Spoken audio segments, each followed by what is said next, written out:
রাজধানীর বনানীতে হোটেলে দুই ছাত্রী ধর্ষণের ঘটনার পর এবার বাসায় জন্মদিনের অনুষ্ঠানে দাওয়াত দিয়ে তরুণী ধর্ষণের অভিযোগ উঠেছে। গতকাল রাতে ওই তরুণী মামলা করার পর থেকে অভিযুক্ত বাহাউদ্দিন ইভান পলাতক রয়েছেন। তাকে গ্রেপ্তারের চেষ্টা চলছে বলে জানিয়েছে পুলিশ। এদিকে ঢাকা মেডিকেল কলেজ হাসপাতালে তরুণীর স্বাস্থ্য পরীক্ষা সম্পন্ন হয়েছে। ফরেনসিক বিভাগের প্রধান ডাক্তার সোহেল মাহমুদ জানালেন, সকল রিপোর্ট পাওয়ার পর এ ব্যাপারে মতামত প্রদান করা হবে।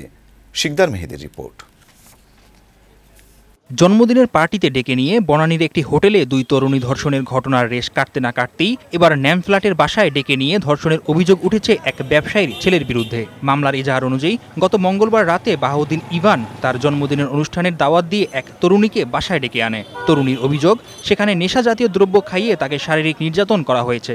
গত বুধবার এ ব্যাপারে বনানী থানায় মামলাও করেছে ভুক্তভোগী তরুণী। মামলার পর থেকেই পলাতক ছিলেন আসামি বাহাউদ্দিন ইভান।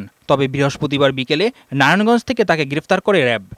এদিকে ধর্ষণের ঘটনায় বৃহস্পতিবার সকালে ভুক্তভোগী তরুণীকে স্বাস্থ্য পরীক্ষার জন্য ভিকটিম সাপোর্ট সেন্টার থেকে ঢাকা মেডিকেল কলেজ হাসপাতালে নেওয়া হয়। সেখানকার ফরেনসিক বিভাগের প্রধান জানিয়েছেন, আলামত সংগ্রহ করে পরীক্ষার জন্য পাঠানো হয়েছে। ফিজিক্যাল অ্যাসল্টের কথা সে নিজেও স্বীকার করে নাই আমাদের কাছে। সব রিপোর্টগুলো পর্যালোচনা করে এবং আমরা তার শরীর পরীক্ষা করে আমরা যা পাইছি এগুলো পর্যালোচনা করে তখন আমরা আমাদের চূড়ান্ত মতামত দিব। পরীক্ষা নিরীক্ষার রিপোর্ট পাওয়ার পর এ ব্যাপারে চূড়ান্ত মতামত দেয়া হবে বলেও জানান তিনি। শিকদার মেহেদি, বৈশাখী সংবাদ, ঢাকা।